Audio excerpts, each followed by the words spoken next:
Hello, this is Valencianistas here, and today I want to talk about a topic that can genuinely change how you progress in State of Survival, especially if you are not a whale or a heavy spender.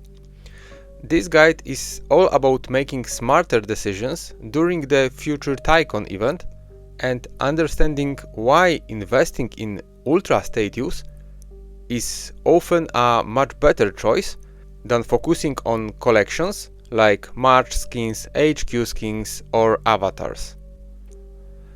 Now, don't get me wrong, skins are not useless. They provide combat morale, which is an important factor and absolutely has its place in the game.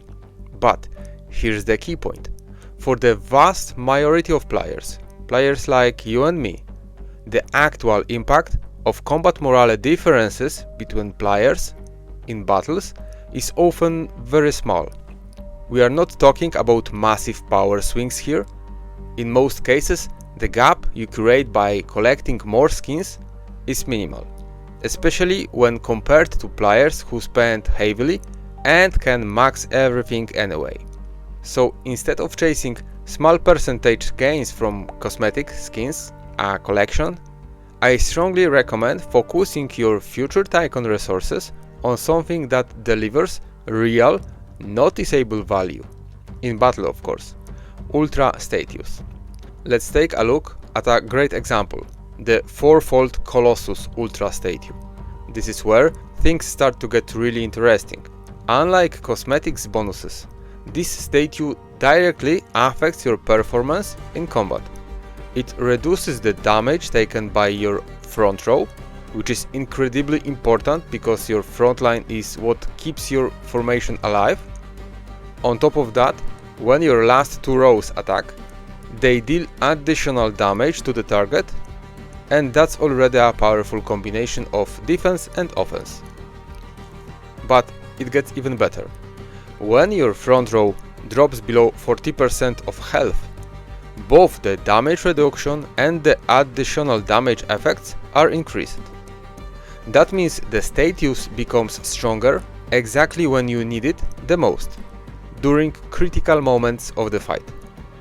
This kind of scaling effect can be the difference between winning and losing a close battle.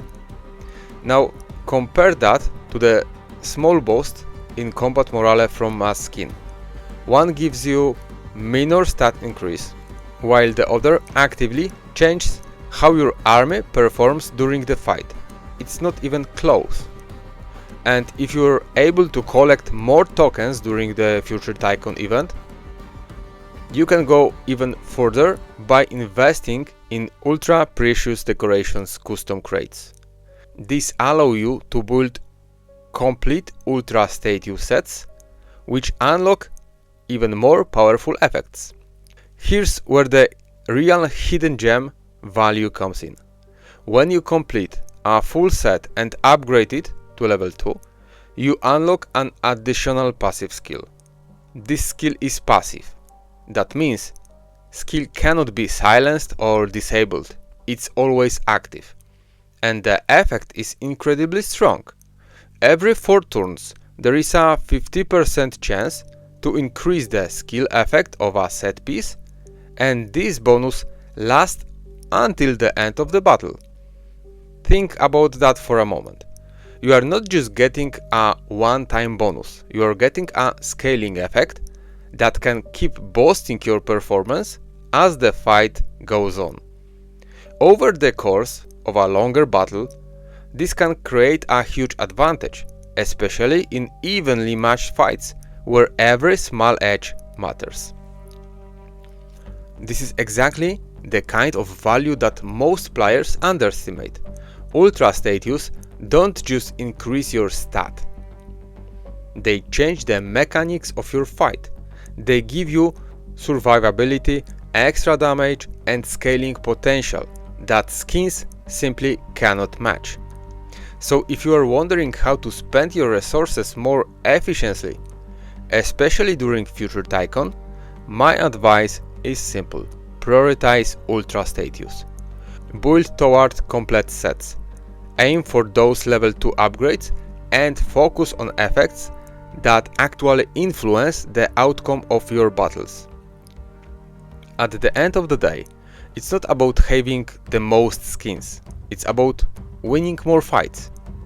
So, if you found this guide helpful, make sure to share it with your alliance and let me know in the comments, are you investing in combat morale or are you going all in on ultra state use?